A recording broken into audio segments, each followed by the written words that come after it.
नमस्कार, मैं हूं रवि तिवारी। आप देखना शुरू कर चुके हैं लोकल टीवी। देवभोग क्षेत्र के उपभोक्ताओं के लिए एक महत्वपूर्ण सूचना भी है और एक खबर भी है, आपसे रिलेटेड खबर है। ये खबर को जानना आपको जरूरी है क्योंकि ये खबर आपके घर के लाइट से जुड़ी खबर है। 18 सितंबर 2025 गुरुवार का दिन सुबह 11 बजे से शाम 4 बजे तक बिजली आपूर्ति प्रभावित रहेगी। यह बाधा किसी तकनीकी खराबी की वजह से नहीं, बल्कि प्लांट मेंटेनेंस यानी नियोजित रखरखाव कार्य के कारण होगी। देवभोग T11 केवी फीडर से जुड़ी पूरी सप्लाई इस दौरान बंद रहेगी। इसलिए समय अवधि में ग्रामीण और शहरी उपभोक्ताओं को थोड़ी परेशानी हो सकती है, लेकिन ये काम आवश्यक है ताकि भविष्य में किसी भी तरह की तकनीकी दिक्कत का सामना विभाग के जो कर्मचारी हैं या विभाग को करना ना पड़े। बिजली विभाग की टीम इस बीच लाइनों का निरीक्षण करेगी, पुराने उपकरण बदले जाएंगे और खराब तारों की मरम्मत होगी। यानी यह कुछ घंटों की परेशानी लंबे समय तक उपभोक्ताओं को निर्बाध और सुरक्षित बिजली देने के लिए की जा रही है। बिजली विभाग ने उपभोक्ताओं से अपील की है कि इस दौरान वो जरूरी उपकरण बंद रखें। मोबाइल, लैपटॉप और इन्वर्टर जैसी चीज़ों को पहले से चार्ज कर लें और जिन घरों में पानी मोटर से भरता है वे सुबह से ही टंकी भर लें ताकि उन्हें परेशानी का सामना ना करना पड़े। अगर किसी उपभोक्ता को इस दौरान अतिरिक्त जानकारी चाहिए या कोई ज़रूरी शिकायत करनी हो तो विभाग के हेल्पलाइन नंबर 1912 पर संपर्क कर सकते हैं। ये हेल्पलाइन 24 घंटे चालू है और तुरंत सहायता उपलब्ध कराती है। अक्सर देखने में आता है कि उपभोक्ता अचानक सप्लाई बाधित होने पर परेशान हो जाते हैं, लेकिन इस बार यह व्यवधान पहले से सूचित किया जा रहा है, यानी उपभोक्ताओं को तैयारी का पूरा समय है। तो याद रखिए, आज की जो तारीख 18 सितंबर 2025 सुबह 11 बजे से शाम 4 बजे तक देवभोग T11 केवी फीडर की सप्लाई बंद रहेगी। यह काम आपकी सुरक्षा और भविष्य की बेहतर बिजली आपूर्ति के लिए किया जा रहा है। कृपया सहयोग दें और विभाग की अपील को गंभीरता से लें। पावर सप्लाई अलर्ट देवभोग में जारी किया गया है, जो इंदा गांव से बंद है 18/9/2025 11 AM से 4 PM। और यदि आप किसी तरह की कोई हेल्पलाइन नंबर में बात करना चाहते हैं तो 1912 का जो नंबर दिया गया है, तो इस मामले को लेकर देवभोग के बिजली विभाग के जो एई हैं हेमंत नागवंशी सर से बातचीत करेंगे और सर को सीधे लाइन पर जोड़ेंगे और लाइन पर जोड़ने से सवाल उन्हीं से पूछेंगे। सर, लोकल टीम में आपका स्वागत है सर। हाँ, नमस्कार। सर, आपसे ये जानना चाहूंगा, जो मेंटेनेंस कार्य के लिए जो आज बिजली व्यवस्था बाधित की गई है सर, क्या उपभोक्ताओं को सर इसकी जानकारी पहले से दे दी गई थी? इसमें क्या है, हमारे जो CSPDCL का सिस्टम रहता है उसमें ऑनलाइन एंट्री होता है जी। इसमें सभी पंजीकृत उपभोक्ताओं को मैसेज चला जाता है जी।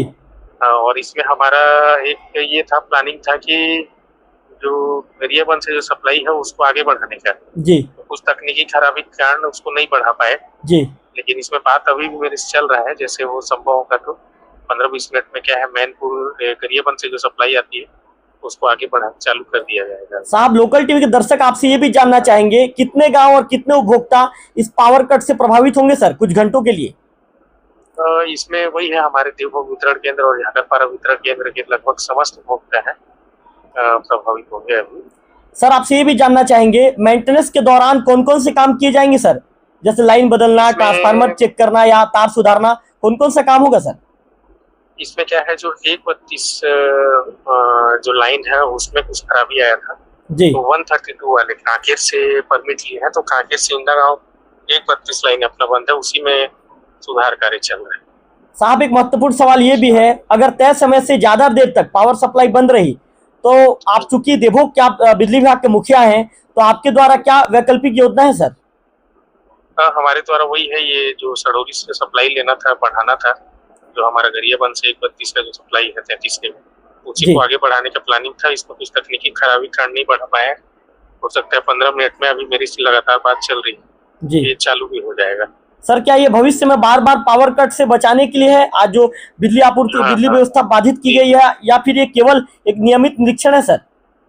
नहीं नहीं, ये नियमित निरीक्षण नहीं है। जैसे 1:32 में हमारा 2 बार विगत 2 दिवस में लगातार 1:32 में भी लाइन में ट्रिपिंग आया था, जिसके कारण जो कांकेर से जो टीम आती है वो 1:32 लाइन को लगातार 2 दिनों से पेट्रोलिंग कर रही थी। उन्हें अपना नगरी और इसके हिंदा गांव के बीच में एक लोकेशन में जहाँ पे वहाँ खराबी आया है जी, तो उसकी सूचना हमको दूरभाष के माध्यम से मिला था, इसीलिए इसको इमरजेंसी शटडाउन उनके द्वारा लिया गया है जी, कांकेर की टीम के द्वारा। जी। जी सर उपभोक्ता अगर इस दौरान कोई इमरजेंसी समस्या झेलता है तो 1912 जो हेल्पलाइन नंबर आप लोगों ने जारी किया है, पर कितनी जल्दी समाधान मिलेगा सर इसमें? इसमें 1912 पे आप कंप्लेन कर सकते हैं, किंतु देखिए जैसे जब तक अगर लाइन चालू नहीं होगी तो हम भी यहाँ पे कोई कंप्लेन को सुधार कार्य नहीं कर पाएंगे। जैसे जी लाइन, हाँ, क्योंकि हमारे विद्युत बंद से ही वही शिकायत रहती है। जी लेकिन विद्युत बंद है और हमको ये पता है कि सप्लाई जब ऊपर से ही बंद है जी, तो वो किस चीज को सुधार कर पाएगा, ये जी। तो वो रहता है सर एक अंतिम सवाल सर, क्या भविष्य में इस तरह के पावर कट की जानकारी उपभोक्ताओं को एसएमएस या सोशल मीडिया से भी दी जाएगी सर? हाँ, ये एसएमएस के माध्यम से हमेशा दी जाती है। मतलब उसको क्या है, शटडाउन जब भी रहता है तो हमारे पास एक मैसेज का सिस्टम रहता है जिसमें जितने भी पंजीकृत उपभोक्ता हैं जिनका मोबाइल नंबर दर्ज रहता है जी, उनको ये मैसेज प्राप्त हो ही जाता है। सर आप लोगों ने 11 बजे से लेकर 4 बजे तक का समय दिया है, तो क्या समय में परिवर्तन किया जा सकता है सर, या फिर 11 से 4 का समय हमने इसलिए दिया जाता है क्योंकि देखिए जो उदंती का एरिया है जी, वहाँ पे भी अगर जैसे मान लो स्टाफ को पहुंचने या कुछ रख रखाव में कुछ प्राकृतिक समस्याएं आ जाती है जिससे विलम्ब, अनावश्यक विलम्ब मत हो जाए, जी, क्योंकि हमारे द्वारा ये मतलब जो कांकेर की टीम है उनके द्वारा 11 से बज के 2 बजे का समय दिया गया था, लेकिन हमारे द्वारा 11 से 3 इसलिए लिया गया है अगर जिससे मान लीजिए कोई विलम्ब उत्पन्न हो जाता है, इससे ये उपभोक्ता ये मत चिल्लाने लग जाए या ये मत बोलने लग जाए कि आपने 2 बजे का समय दिया था और अभी तक चालू नहीं हुआ, क्योंकि विद्युत के काम में कुछ न कुछ तकनीकी खराबियां या प्राकृतिक कोई विलम्ब आ जाती है जिससे कोई न कोई अनावश्यक विलम्ब हो ही जाता है। बिल्कुल साहब, आपने बहुत अच्छी बात कही सर, क्योंकि मैं भी बार बार आप लोग को समाचार लोकल टीम प्रसारित करता हूं, मैं देखता हूं कि कितनी परेशानियों के बीच आप लोग देर रात जंगल तक पहुंचते हैं, और आप भी एक सक्रिय अधिकारी हैं सर, आप खुद मौके पर पहुंचने का प्रयास करते हैं सर। इसके आपके काम को लेकर लोकल टीवी प्रशंसा करना चाहेगा सर, और निश्चित तौर पर सर इस तरह के कार्यों में आप लगे रहिए, इसके लिए आपको बधाई। और सर लोकल टीम में आपने समय दिया, इसके लिए आपका विशेष तौर पर आभार। तो आप यही नागवंशी सर को आप सुन रहे थे। हेमंत नागवंशी सर ने बताया कि किस तरह की परिस्थितियां हैं, क्यों बिजली व्यवस्था बाधित की गई है, और उन्होंने बताया कि लाइन को आगे बढ़ाने का प्रयास भी किया जा रहा है, मेरी बातचीत चल रही है। यदि बातचीत के दौरान यदि चीजें निकल कर सामने जो हल निकलता है तो फिर लाइन चालू हो सकती है। इस तरह की चीजें उनके द्वारा लोकल टीवी से बातचीत के दौरान कही गई है। अगले वीडियो में फिर करेंगे मुलाकात, तब तक के लिए नमस्कार।